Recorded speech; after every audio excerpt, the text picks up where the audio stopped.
Bismillah. Bismillahirrahmanirrahim. Assalamualaikum warahmatullahi wabarakatuh. Selamat malam teman-teman semuanya. Pernahkah kita membayangkan bahwa masalah sederhana seperti saluran mampet di dapur atau air yang tiba-tiba kecil saat jam sibuk sebenarnya bukan sekedar masalah teknis biasa, tetapi bisa berdampak langsung terhadap kebersihan, kesehatan lingkungan, bahkan keberlangsungan operasional suatu usaha. Hal tersebut menunjukkan bahwa sistem plumbing memiliki peran yang sangat penting, terutama pada fasilitas seperti warung makan yang memiliki aktivitas air yang cukup intensif. Oleh karena itu, pada kesempatan kali ini kami akan mempresentasikan hasil analisis kami mengenai sistem plumbing pada warung makan atau kantin kecil yang mencakup identifikasi permasalahan, analisis kebutuhan air, hingga rekomendasi solusi teknis yang dapat diterapkan. Perkenalkan, kami dari kelompok 3. Saya Muhammad Zairullah. Saya Halimah Sadia. Saya Muhammad Azhiruddin. Saya Abdul Bakas. Saya Muhammad Afal Syekh Najib. Selanjutnya, kami akan memulai pemaparan dari bagian pendahuluan. Baik, pada bagian pendahuluan ini, kami akan menjelaskan latar belakang, tujuan, dan ruang lingkup dari studi yang kami lakukan. Sistem plumbing merupakan komponen penting dalam bangunan yang berfungsi menyediakan air bersih serta mengalirkan air limbah secara aman dan higienis. Keberadaan sistem ini tidak hanya berkaitan dengan kenyamanan, tetapi juga sangat berpengaruh terhadap kesehatan lingkungan. Pada warung makan, aktivitas operasional seperti pencucian peralatan dan pengolahan makanan menghasilkan limbah yang mengandung lemak dan bahan organik. Limbah ini berpotensi menimbulkan penyumbatan, bau, serta menurunkan kinerja sistem apabila tidak dikelola dengan baik. Oleh karena itu, diperlukan analisis kebutuhan air dan evaluasi sistem plumbing agar sesuai dengan standar yang berlaku. Adapun tujuan dari analisis ini adalah untuk memahami peran sistem plumbing terhadap kebersihan dan kesehatan lingkungan, mengidentifikasi komponen sistem, menganalisis permasalahan yang terjadi, serta menghitung kebutuhan air bersih dan debit air buangan. Selain itu, kami juga menyusun rekomendasi teknis yang aplikatif sesuai kondisi lapangan. Ruang lingkup pembahasan dalam studi ini mencakup analisis sistem penyediaan air bersih, sistem pembuangan limbah domestik, identifikasi permasalahan, perhitungan kebutuhan air, serta perumusan solusi berdasarkan prinsip plumbing dan aliran fluida. Dalam pembahasan kali ini ada beberapa poin pembahasan. Yang pertama, deskripsi studi kasus. Yang kedua, identifikasi permasalahan plumbing. Yang ketiga, analisis komponen sistem plumbing. Yang keempat, analisis kebutuhan air bersih. Yang kelima, analisis debit air buangan dan beban plumbing. Yang keenam, prinsip aliran fluida. Dan yang ketujuh, rekomendasi solusi. Pembahasan yang pertama, deskripsi studi kasus.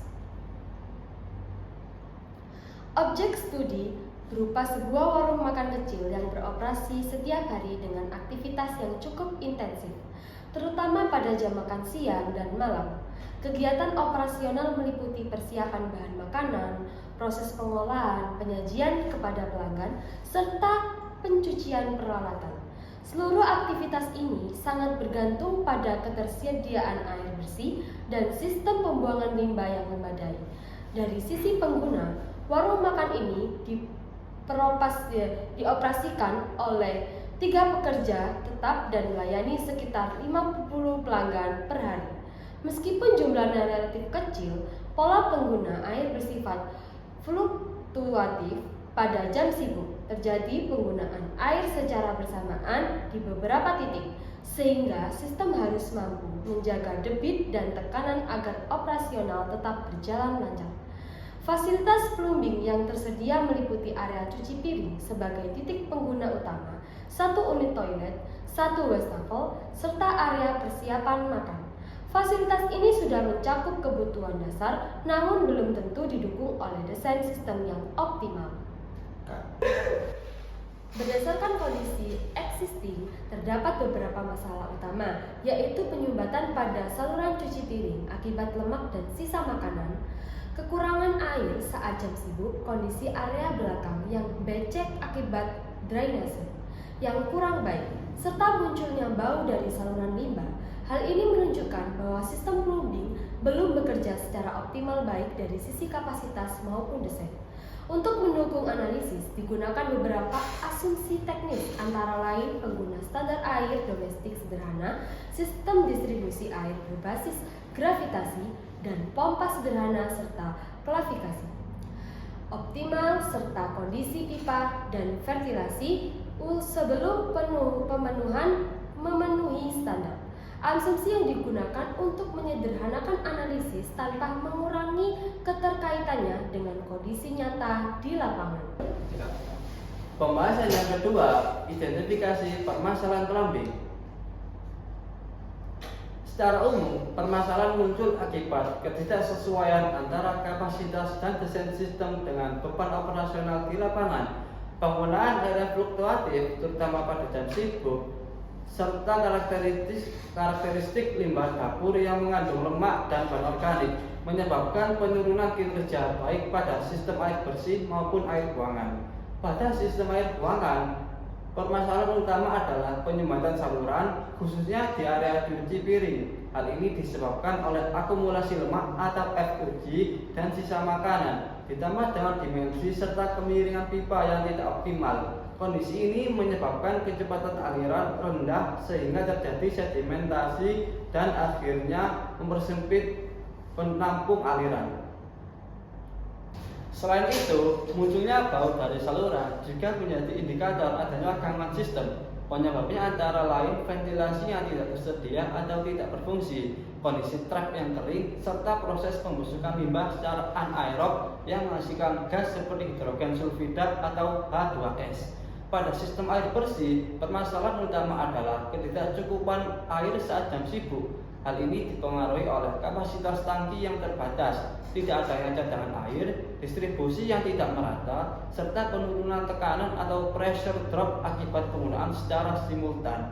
Sementara itu, pada sistem drainase lingkungan ditemukan kondisi area belakang yang becek. Hal ini disebabkan oleh tidak adanya floor drain, kemiringan lantai yang tidak sesuai, kapasitas saluran yang kurang, serta kemungkinan adanya limpasan atau kebocoran. Secara keseluruhan, permasalahan ini dapat dikelompokkan menjadi 3 aspek utama, yaitu aspek hidrolik yang berkaitan dengan debit dan tekanan, aspek kualitas limbah yang didominasi oleh kandungan lemak dan organik, serta aspek desain sistem seperti dimensi pipa, kemiringan, dan ventilasi.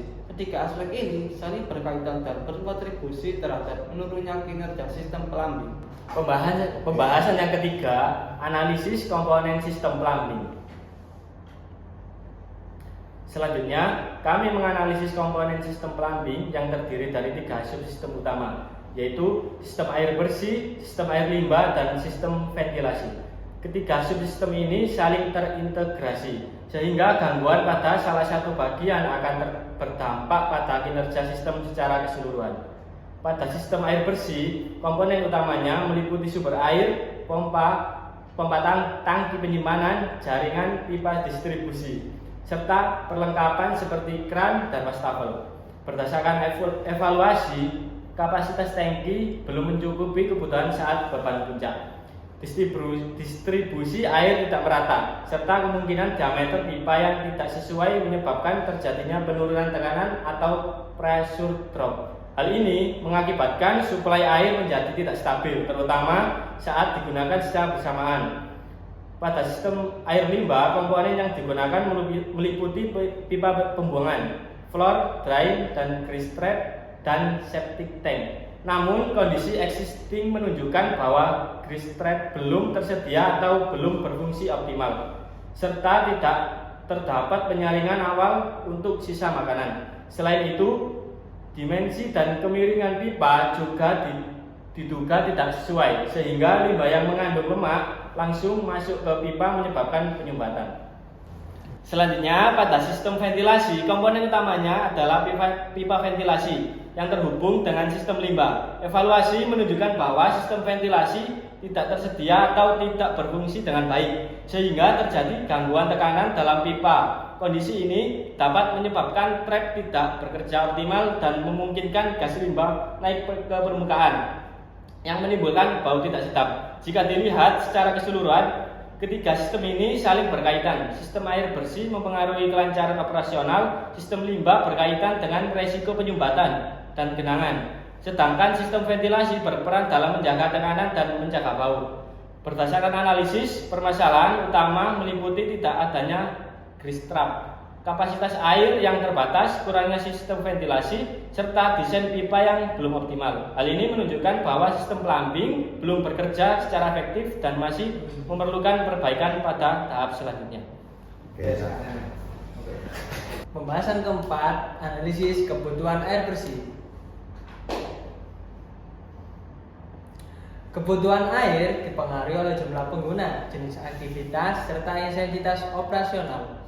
Selain untuk kebutuhan langsung seperti sanitasi, air juga digunakan secara signifikan untuk aktivitas dapur seperti pencucian peralatan dan bahan makanan.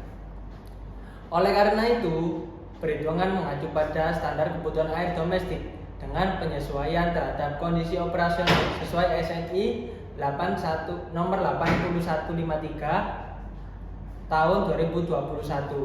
Dalam analisis ini digunakan beberapa asumsi, yaitu kebutuhan air bekerja sebesar 60 liter per orang per hari, pelanggan sebesar 15 liter per orang per hari, serta tambahan 30% untuk aktivitas dapur. Berdasarkan perhitungan kebutuhan air untuk pekerja adalah 180 liter per hari, dan untuk pelanggan sebesar 750 liter per hari. Total kebutuhan dasar sebesar 930 liter per hari. Kemudian ditambah kebutuhan dapur sebesar 279 liter per hari, sehingga total kebutuhan air bersih mencapai sekitar 1.209 liter per hari, atau setara dengan 1,2 meter kubik per hari. Namun demikian, kebutuhan ini merupakan nilai rata-rata harian. Pada kondisi aktual, terutama saat jam sibuk, terjadi lonjakan penggunaan air akibat pemakaian secara bersamaan dan tingginya aktivitas pencucian. Hal ini menyebabkan kebutuhan debit sesaat lebih besar dibandingkan rata-rata. Implikasinya, sistem plumbing harus mampu mengakomodasi kondisi tersebut, baik melalui kapasitas tangki yang cukup, distribusi yang menjaga tekanan tetap stabil, serta pengelolaan penggunaan air yang lebih efisien. Analisis ini menjadi dasar dalam mengevaluasi dan merancang perbaikan sistem ke depan. Pembahasan kelima, analisis debit air ruangan dan beban plumbing. Secara umum, sebagian besar air bersih yang digunakan akan menjadi air limbah, yaitu sekitar 70 hingga 80%. Pada studi ini digunakan asumsi 80% karena aktivitas pencucian cukup dominan. Berdasarkan kebutuhan air bersih sebesar 1.209 liter per hari, diperoleh debit air limbah sekitar 967 liter per hari, atau setara dengan 0,97 meter kubik per hari. Air limbah ini didiskualifikasikan menjadi dua jenis, yaitu grey water dan black water. Grey water berasal dari aktivitas cuci piring, wastafel, dan dapur yang mengandung lemak atau FOG serta bahan organik, sehingga berpotensi menimbulkan penyumbatan dan bau. Sedangkan black water berasal dari toilet yang mengandung mikroorganisme patogen, sehingga memerlukan pengolahan khusus seperti Sapitek. Dari sisi beban plumbing, sistem pengaruh oleh beberapa aktivitas utama, terutama area cuci piring yang menjadi kontributor terbesar. Beban sistem bersifat fluktuatif, meningkatkan pada jam sibuk, dan cenderung terkonsentrasi pada area tertentu. Kondisi ini menimbulkan implikasi teknis seperti adanya lonjakan debit secara tiba-tiba yang dapat menyebabkan overloading, ketidakstabilan kecepatan aliran yang memicu sedimentasi, serta meningkatkan resiko penyumbatan dalam jaringan pipa. Meskipun secara kuantitas debit limbah relatif kecil, hasil evaluasi menunjukkan bahwa sistem belum optimal. Hal ini disebabkan oleh belum adanya grease trap, distribusi aliran yang tidak merata, serta desain sistem yang belum sesuai. Secara keseluruhan dapat disimpulkan bahwa meskipun debit limbah tidak besar, karakteristik limbah dan pola beban yang dinamis menyebabkan sistem belum mampu mengakomodasi kebutuhan secara efektif. Oleh karena itu, diperlukan perbaikan desain dan penambahan komponen pada sistem plumbing. Pembahasan yang keenam, prinsip aliran fluida. Secara umum, kinerja sistem plumbing dipengaruhi oleh parameter hidrolik seperti debit, kecepatan aliran, tekanan, serta karakteristik fluida. Permasalahan seperti penyumbatan, penurunan tekanan, dan munculnya bau dapat dijelaskan melalui konsep dasar hidrolika. Salah satu konsep utama adalah hubungan antara debit, kecepatan, dan luas penampang yang dinyatakan dengan persamaan Q sama dengan A kali V. Artinya, jika diameter pipa kecil atau kecepatan aliran rendah, maka aliran menjadi tidak optimal dan partikel seperti lemak serta sisa makanan cenderung mengendap sehingga menyebabkan penyumbatan. Selanjutnya, terdapat fenomena kehilangan tekanan atau pressure loss yang dipengaruhi oleh panjang pipa, diameter, dan kecepatan aliran. Pipa yang panjang, berdiameter kecil, serta banyak belokan akan meningkatkan hambatan aliran, sehingga tekanan air menurun, terutama saat digunakan secara bersamaan. Pada sistem limbah, aliran umumnya terjadi secara gravitasi, sehingga sangat bergantung pada kemiringan pipa. Jika kemiringan terlalu kecil, aliran menjadi lambat dan memicu endapan. Sebaliknya, jika terlalu besar, padatan dapat tertinggal. Oleh karena itu, kemiringan yang tidak optimal juga dapat menyebabkan penyumbatan.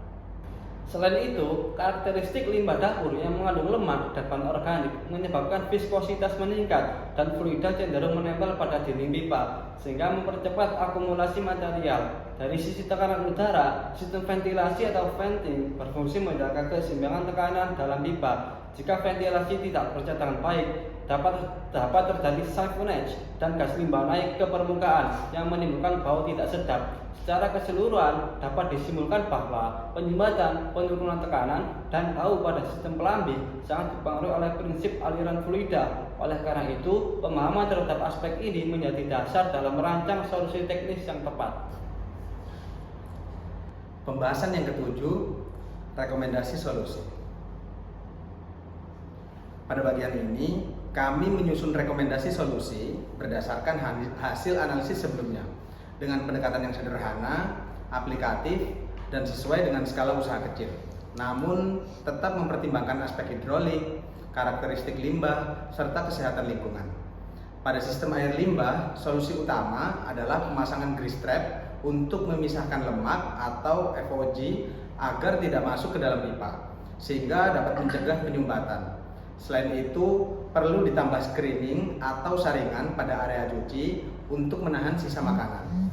Dari sisi perpipaan, disarankan penggunaan diameter pipa sekitar 2-3 inci dengan kemiringan 1 hingga 2%, serta meminimalkan belokan agar aliran lebih lancar dan tidak terjadi sedimentasi.